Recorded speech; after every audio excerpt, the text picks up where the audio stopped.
Oh, explain ulit. Sige. Sir, explain ko po sa inyo, itong susi po, ingatan niyo po ito sir ha. Ingatan niyo po na huwag mababagsak, mababasa, may ipit or mapaglaruan ng bata kasi mahal po ito, tag-iisa lang po itong binibigay ng kata sir ha. So explain ko lang po sa inyo, unang paggamit po nito, dapat po malapit po kayo sa unit at hindi po kayo pwede sa malayo. Kasi hindi po mag-activate yung unit ninyo hanggat malayo po yung remote na gagamitin.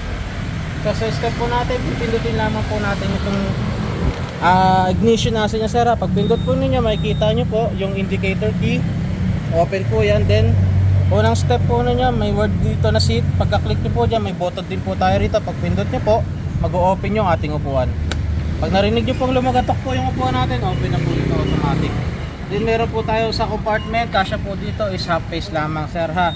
At saka meron din po tayo makasama na basic tools, baliktaran po yan na Philip and flat screw. Then meron po tayo patanggal ng spark plug.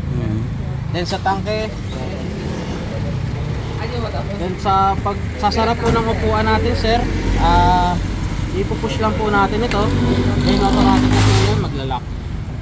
Then next po, pag namatay po yung sa panel natin, pipindutin lang din po natin ulit tong ignition na sir ha.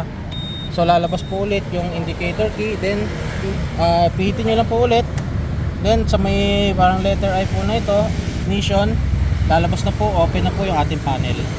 Sa panel po natin, na-set na po yung oras natin. Then speedometer AC, fuel gauge, total odo, then yung sa RPM. Then sa accessories po natin sir, sa side mirror, brake po, side mirror, brake fluid cap, idle on and off, handbrake para po sa harap, then throttle body, push start, throttle grip, then push start. Left side po, side mirror, handbrake para sa kaliwa, headlight, check po natin ilaw. So ayan po, okay, ilaw natin, good. Then busina, signal light, green sa panel, dilaw sa harap, then dilaw sa likod. Right turn naman po kayo, green sa panel, dilaw sa harap, dilaw sa likod. Then sa pagpapatay po ng susi natin, pipindutin lamang po natin ang ganito. Then okay na po yung naka-off. So testing na po natin, brake light po sa likod, sa kanan, okay. Then kaliwa po. Sa pag-start naman po natin, try po natin kanan.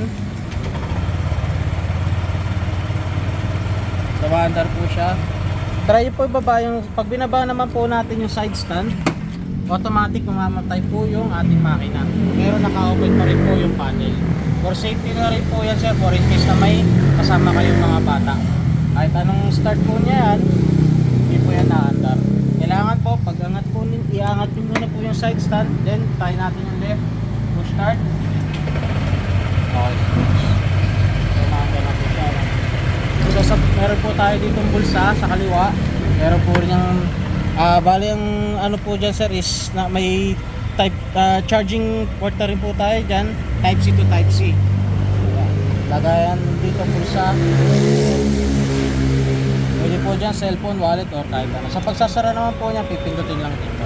Pag i-open po ninyo, pindot lang dito ulit. Ayun, pinagkaiba niya sa version 3. Yun lang, keyless lang. Mukha sir. Yun lang. Saka mukha. Ay, ayun. Then may malit po tayo ditong bulsa na pwede kahit mga barya-barya o itong ano po. Sa may bandang footboard naman po natin sir, kung makikita nyo po rito, mayroon po ditong lagayan. Nasa loob po niyan is yung battery, fuse, relay. At anything na pwedeng magkaroon ng source ng kuryente. Ingatan nyo po na huwag malubog sa baha, baka may tendency magka-problema yung battery nyo at mga fuse nyo. Ingatan nyo po na huwag ilulub sa baha dahil po yung motor po nating Honda, mga Matic, ay hindi po pan jet ski.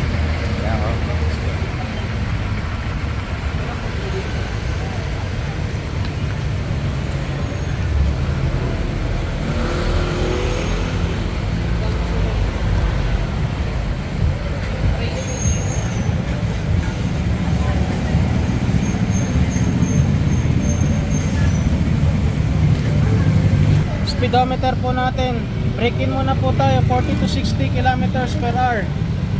Then pag ng total odo po natin is naka sa 500 na po, first change oil po tayo. Babalik niyo po sa kasa para mapalitan na po natin ng langis. Then sa fuel gauge po, for example, sa labas po, may full tank po kayo, i-check nyo po kung magre-response itong bar ng fuel gauge. Kung hindi naman po, naka-full tank po kayo, ibalik nyo ito para ma-check natin yung fuel pump. Then sa may left side po ninyo sa baba, mayroon po tayo dito CVT. Nandiyan po yung mga CVT parts natin, torque drive belt, pulley, drive face, bola, slider piece, lahat po nandyan. Every 3,000 km or 3 months, biyabalik po sa kasa para kung may kailangan na pong palitan. Then airbox, air filter, every 8,000 km or 8 months po, pinapalitan na po yan, automatic. Then sa right side naman po tayo. Sa right side po natin, muffler AC, heat guard, elbow, tsaka muffler tip. Isang set na po. Then sa radiator cover, sa loob po niyan is yung mismong radiator natin.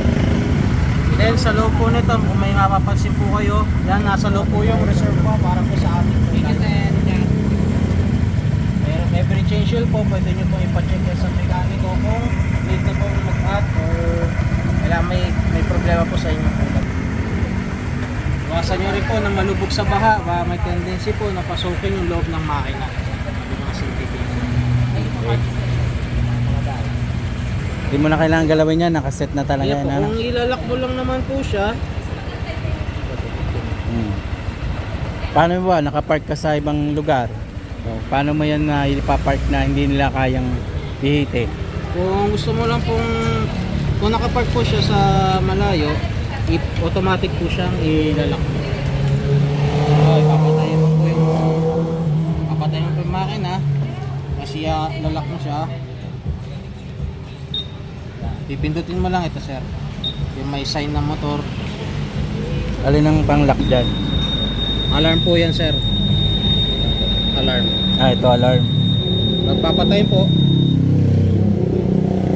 Pag maglalak po kayo ng manobela nyo, pipindutin nyo lang po ito, then pihit nyo po pataas. Pag pindot nyo po, pihitin nyo siya. Pindot. Yun na yung lock niya. Yes po. Pindot, nakalubog na. So pag unlock po niyan, pipindutin nyo lang doon ulit. Laging ito yung gagamitin nyo po ignition, huwag nyo kakalimutan pipindutin. Hindi, halimbawa nga, nakapark ka sa ibang lugar, yung hindi siya magagalaw, na mapipili. Automatic na po yan. Once na nakapadlock na rin po yung, nakalock na rin po yung manobela ninyo, set po yung alarm. Pinakahuli yung alarm. Yes po. Pag nagalaw po siya ng bagya, ayan na. Oo. And pag papatay nyo lang po, kahit nakapikit kayo, pag mag-unlock po, pipindutin nyo lang.